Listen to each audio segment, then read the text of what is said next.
Hi, everybody. This is Tony Khan, the producer and director of Morning Stories from WGBH in Boston. People in over 200 countries have been hearing Morning Stories, and many have sent us some of their stories back. But hauntingly, over the last 3 years, there's one country that speaks to us again and again, not in its own voice, but through the voices of people that it's touched from all over the world. It touched Mark and Sherry Grashow, for instance, a school teacher and health worker from Brooklyn, New York, who told us the story of how it changed the course of their lives. It touched Dr. Carlo Spagnoli from Italy, who told us on Morning Stories how it taught him what it means to be a doctor. It even held Bonnie Lee from China, a hostage, literally, for months, and still offered her, as she said, kindness and companionship that she never forgot. And as we learned in an email just last week, it showed a listener of ours named Peg Clement, who's now in Jordan, what it means in the midst of the AIDS pandemic in that country to face death with dignity.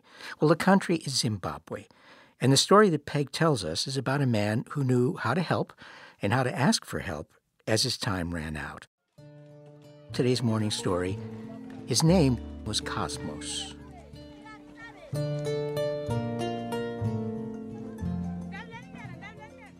Cosmos was sitting on the edge of his cot at the hospice, clothes hanging off of him, head down, dying of AIDS. His first wife had died last year after a short illness, newspaperese in southern Africa for this disease that no one will pronounce or spell or even write down.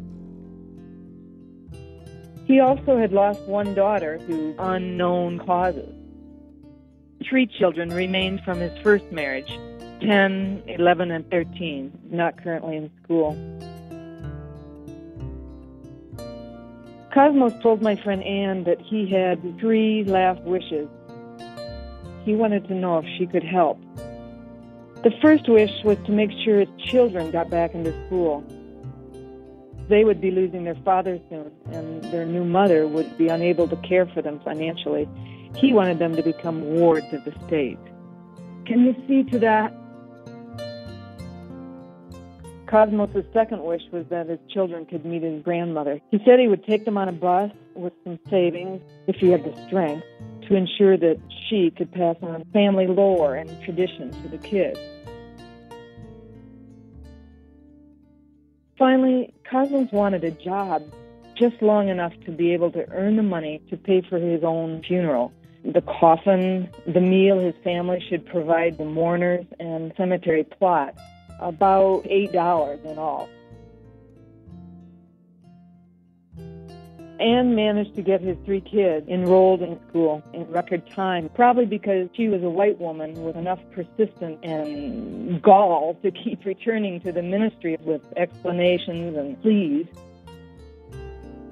The kids are now officially wards of the state, living outside the small home Cosmos and his wife were not able to keep up. Ann bought 4 tickets for the Friday evening bus to the grandmother's village.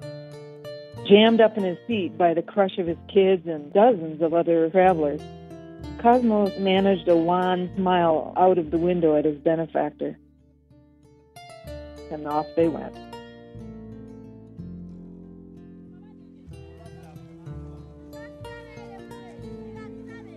When he returned on Monday, Ann placed Cosmos as a janitor for 4 days at a small school for AIDS orphans on the north side of the city.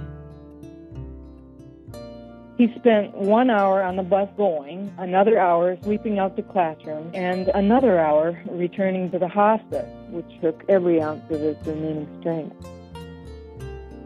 He earned $1.75 for each of those days, still short for the funeral due to the bus fares. He got up the 5th morning and went back once more. Cosmos fulfilled his 3 wishes in 3 weeks. The last week of December, he died. He was 30 years old.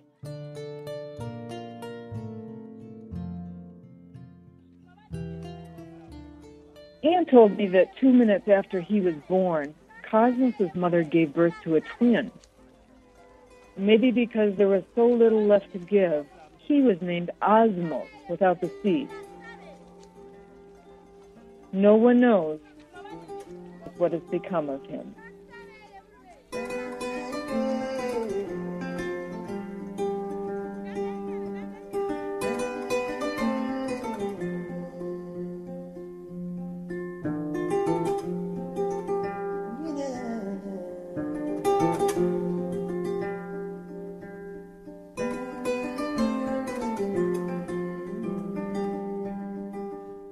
His name was Cosmos. Today's morning story.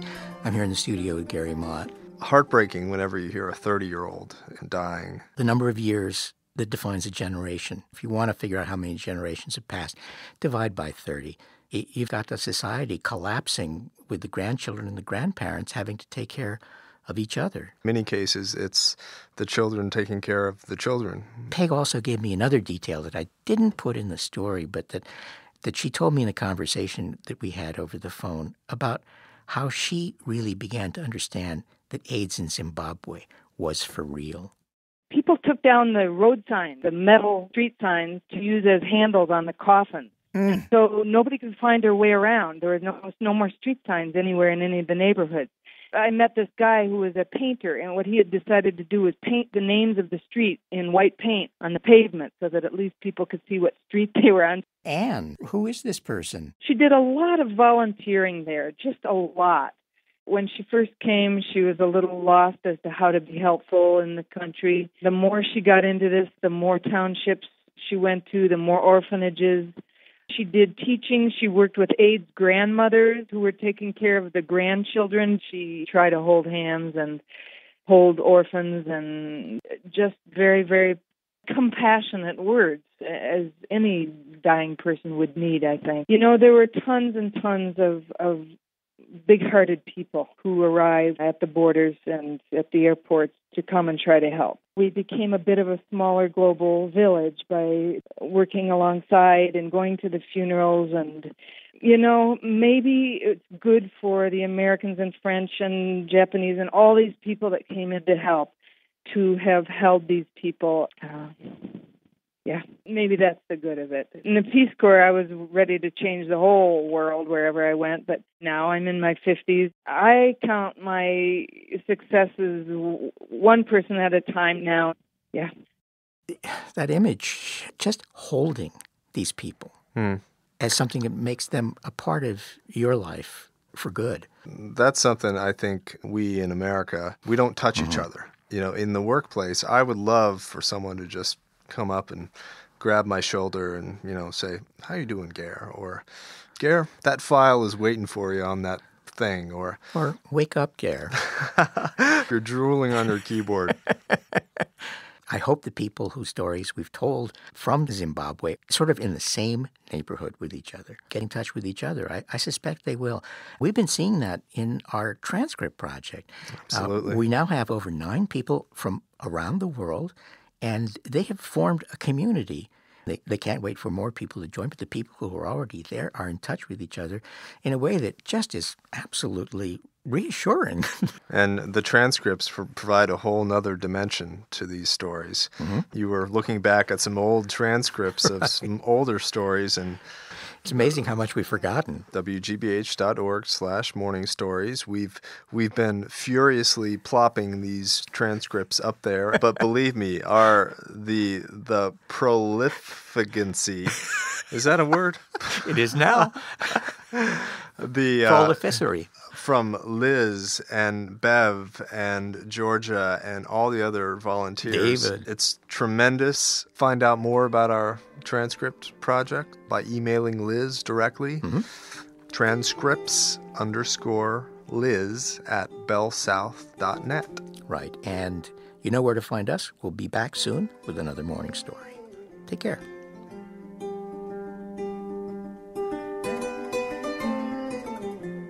I'm glad your series is named Morning Stories. I'm really liking starting off the day like that. Gosh, it's nice.